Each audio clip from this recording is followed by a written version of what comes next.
Good evening students. अब देखिए हमारा मैनेजमेंट ऑफ चेंज में कारण तक हो गया था। अब नेक्स्ट टॉपिक हमारा है कि जो मैनेजमेंट ऑफ चेंज है उसका जो विरोध करते हैं उसको कम करने के क्या उपाय हैं।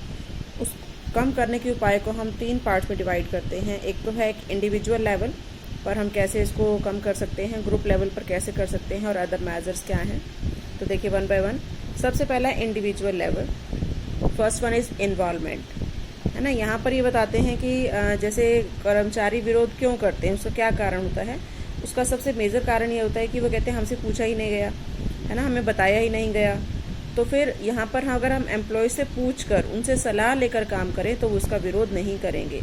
तो फर्स्ट स्टेप इज़ इन्वॉल्वमेंट, कि एम्प्लॉयज़ को अपने चेंज के डिसीज़न में इन्वॉल्व करो और उनसे पूछो कि क्या किया जाना चाहिए, है ना। तो जो एक उनका रिप्रेजेंटेटिव है उनसे पूछ कर ये डिसीज़न लिया जा सकता है।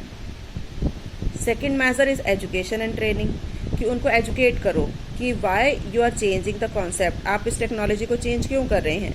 आप जो भी चेंज ला रहे हैं, चाहे वो मशीनरी में ला रहे हैं, चाहे वो मेथड में ला रहे हैं, वो क्यों ला रहे हैं, उसका रीज़न क्या है ना। अगर आप उनको एजुकेशन प्रोवाइड करोगे, उनको उस काम को करने का तरीका सिखाओगे, ट्रेनिंग दोगे, तो ऑब्वियसली वो उसका विरोध नहीं करेंगे।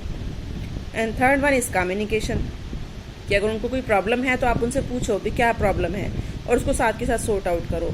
तो आपको उनके साथ कम्युनिकेट करना होगा, फॉर्मल कम्युनिकेट करना होगा और जो भी बाधाएं हैं उनको दूर करने की कोशिश करनी होगी।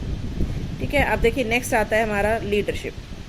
अब सबसे बड़ा रोल होता है लीडर का, जो कि उनको कन्विंस कर सकता है कि जो भी चेंज किया जा रहा है उस चेंज को वो एक्सेप्ट करें। अगर वो लीडर को भी पसंद नहीं करते, जैसे आपने जो भी एजेंट चेंज करने के लिए अपॉइंट किया है वो उस एजेंट को पसंद नहीं कर रहे, तो ऑब्वियसली वो चेंज को भी पसंद नहीं करेंगे। तो वो लीडर ऐसा होना चाहिए जो एम्प्लॉयज़ के लिए लॉयल हो, एम्प्लॉयज़ जिसके पर विश्वास करते हों, है ना। हो सकता है एम्प्लॉयज़ में से ही अगर आप लें तो सबसे बढ़िया है, और अगर ऑफिसर्स में से ले रहे हैं तो वो ऑफिसर जिसको वो पसंद करते हैं वो अगर उनको चेंज करने के लिए कहेगा तो वो मोटिवेट हो जाएंगे और उसके लिए तैयार हो जाएंगे। नेक्स्ट आता है प्रेशर। इसको भी कई बार यूज़ किया जाता है कि जब एम्प्लॉयज़ जो है वो आपकी बात को नहीं मानते, और हो सकता है कोई 1 या 2 एम्प्लॉय ऐसे हों जो कि विरोध कर रहे हैं, बाकी सब तैयार हैं, तो आप उनको नौकरी से निकालने का या उनकी सैलरी काटने का, है ना, इस तरह का दबाव देकर भी आप अपने काम को करा सकते हैं।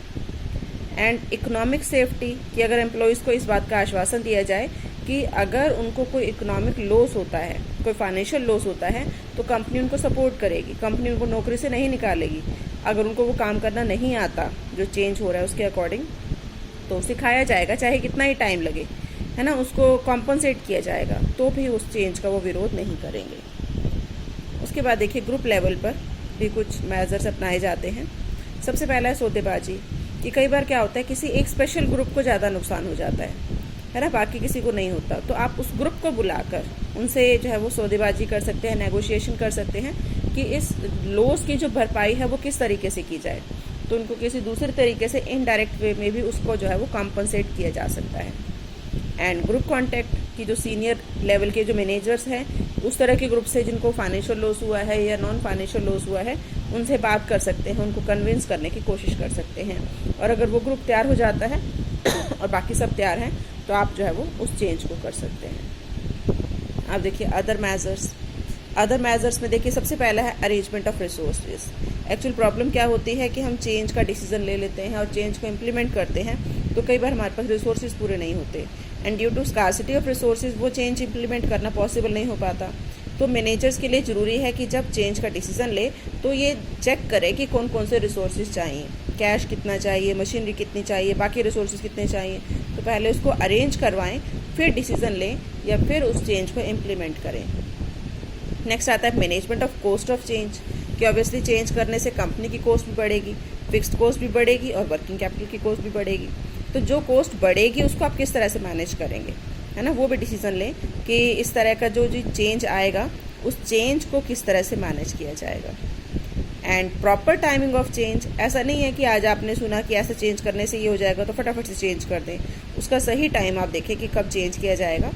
जैसे सपोज सिचुएशन ऐसी चल रही है कि कंपनी पहले से ही लॉस में जा रही है, एम्प्लॉयज़ को सैलरी नहीं मिल रही प्रॉपर टाइम पर, है ना, तो फाइनेंशियल क्राइसिस पहले से चल रहा है और आप उस टाइम पर चेंज करेंगे, तो उस टाइम पर अगर चेंज करेंगे तो ऑब्वियसली जो एम्प्लॉयज़ है उसका विरोध करेंगे।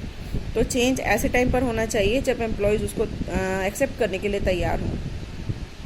एंड स्लो इंट्रोडक्शन, कि कि स्लोली स्लोली चेंज करना है। जैसे आपकी कंपनी के कई प्लांट हैं, कोई सोनीपत में है, कोई गुड़गांव में है, या एक ही कंट्री में कई प्लांट हैं, तो फिर वहाँ पर चेंज पहले एक प्लांट में किया जाए, फिर दूसरे में किया जाए, फिर तीसरे में किया जाए। ऐसा नहीं है कि सब में इकट्ठा चेंज कर दो, है ना। अगर इस इकट्ठा किया जाएगा तो लॉस होगा, तो सारी यूनिट्स भी हो जाएगा। तो धीरे धीरे इंट्रोडक्शन करनी है ताकि जो है वो उसको संभाला जा सके, या उससे होने वाले प्रॉफिट या लॉस जो भी होगा उसको भी हैंडल किया जा सके। तो ये थे कुछ मेजर्स जो कि बताते हैं कि मैनेजमेंट ऑफ चेंज का जो विरोध करते हैं उसको किस तरह से जो है वो एक्सेप्ट कराया जा सकता है, या किस तरह से उसको कम किया जाता है।